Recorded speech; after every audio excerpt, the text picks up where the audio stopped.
Hey guys, I'm Nina. Welcome back to my channel. I am a holistic psychology coach and a licensed social worker. Thank you guys so much for being here. I literally wouldn't be able to do any of this if it weren't for you. Thank you. I've been getting a ton of questions on Instagram about the cancer diagnosis, what I've been eating, not eating, my lifestyle changes, everything. I want to document so much of this journey for you guys and for myself because this has been a truly life-changing experience. Every person who gets diagnosed with cancer has a completely different experience, and everybody's experience is their own. My experience with thyroid cancer has been really beautiful and profound. When I look at the really big picture, it's like the actual experience of cancer for me has been really beautiful and amazing. Like, me and the cancer are chilling.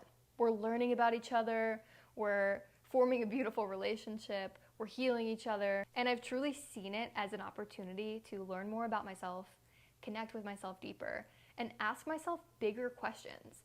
I think especially as somebody who's in the holistic health realm, it's really easy to get comfortable and to think you got it all down and to think you're doing all the right things. And without blame, without guilt, without shaming myself, I've been able to actually say, maybe I wasn't doing it right. Maybe there actually are things that I thought were the right way to be living, eating, etc. Maybe it's actually not the best way for me to be doing it. Maybe it's time to go back to the drawing board and question everything I thought was healthy. What's working? What's not working?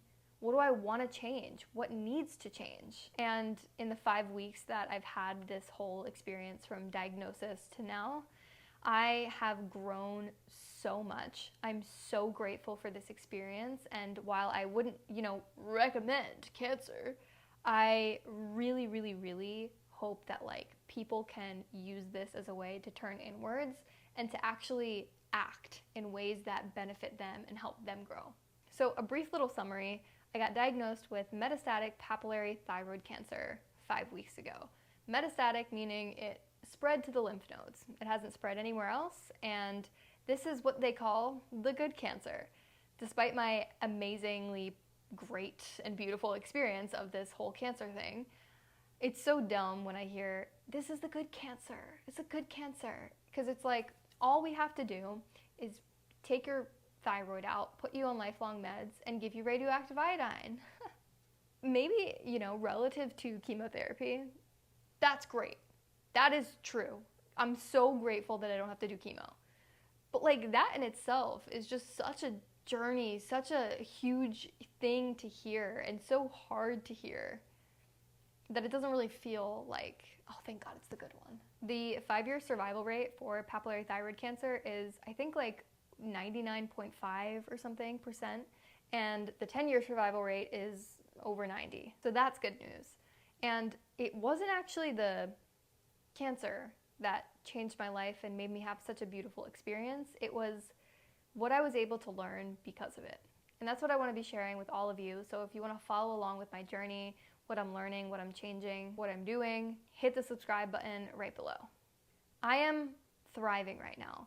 My body feels amazing. My energy levels have just gone through the roof. My skin is the most beautiful it's been since, I don't know, maybe 10 years ago. So let's dive into the foods I cut out that got me here. Number 1 is white flour, refined wheat. You take this thing from nature, which is wheat, and you strip it down.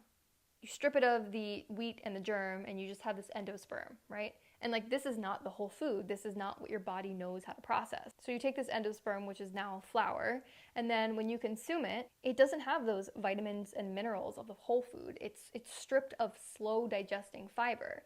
So it spikes your blood sugar, causing inflammation.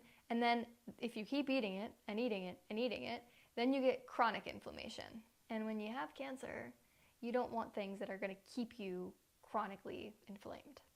This is the biggest thing I changed, which is why I'm putting it at number 1. I actually cut this out before I even found out about the diagnosis. I had some weird thyroid blood work come back, and I literally just did a quick Google search. I was like, what to cut out if your thyroid labs are weird. And I just saw article after article after article, gluten. And this was a super quick thing. I didn't even really look into it. I was like, all right, cool, let's do this. Let's just cut it out, see how I feel. not even 24 hours later, I felt the difference. It was amazing. Up until that point, I was feeling tired every single day. No matter how much I slept, no matter how good the quality of my sleep was, I was tired every single day.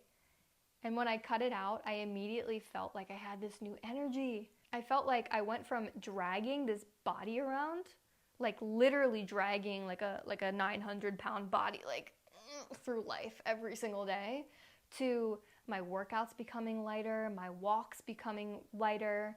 After meals, I felt so much lighter. Even when I was talking, like the way that I was in conversation, like I felt more there, I felt more present, I felt lighter in every single way. And at this point, I was like thinking it was gluten, but I experimented. I added farro back into my diet, which has gluten in it.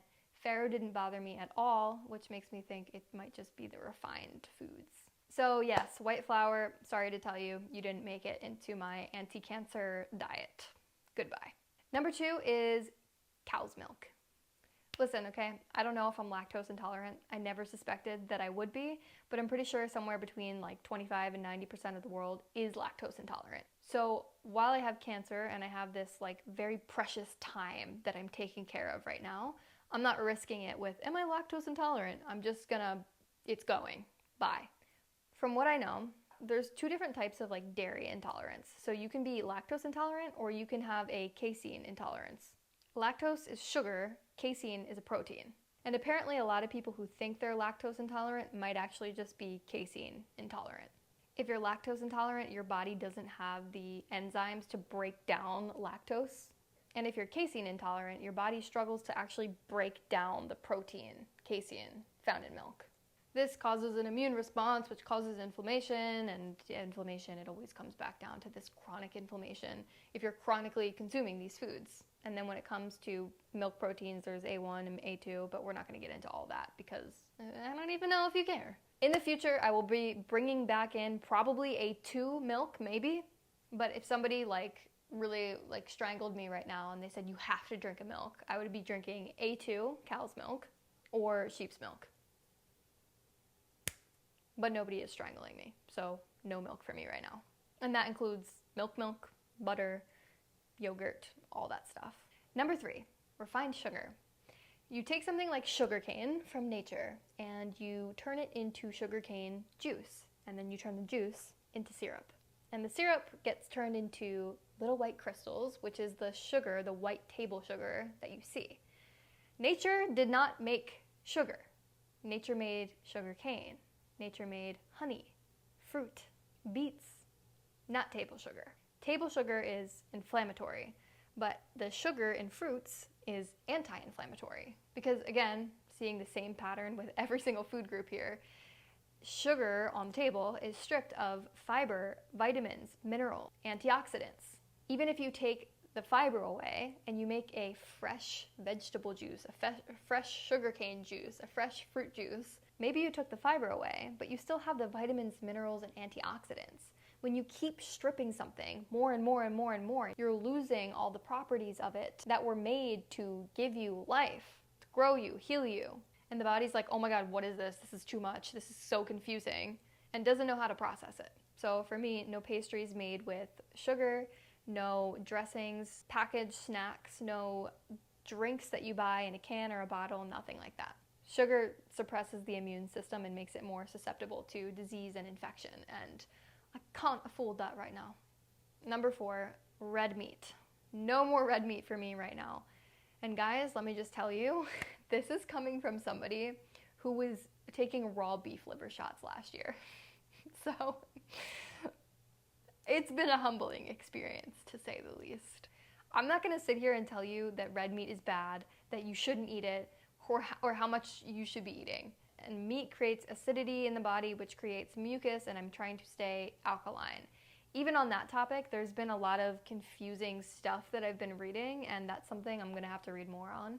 But for now, red meat does not pass the test. And I'm actually not eating any meat at all. I don't know how long I'll be doing that. I was a vegetarian for 7 years, and then I went to welcoming all this meat back into my life. And now I'm back at a plant-based diet, and so it has been whiplash. in terms of meat in my life. But after this experience where I'm learning so much, and again, I've been so humbled, my long-term approach will probably be mostly plant-based with small amounts of fish, even smaller amounts of white meat, and very minimal red meat.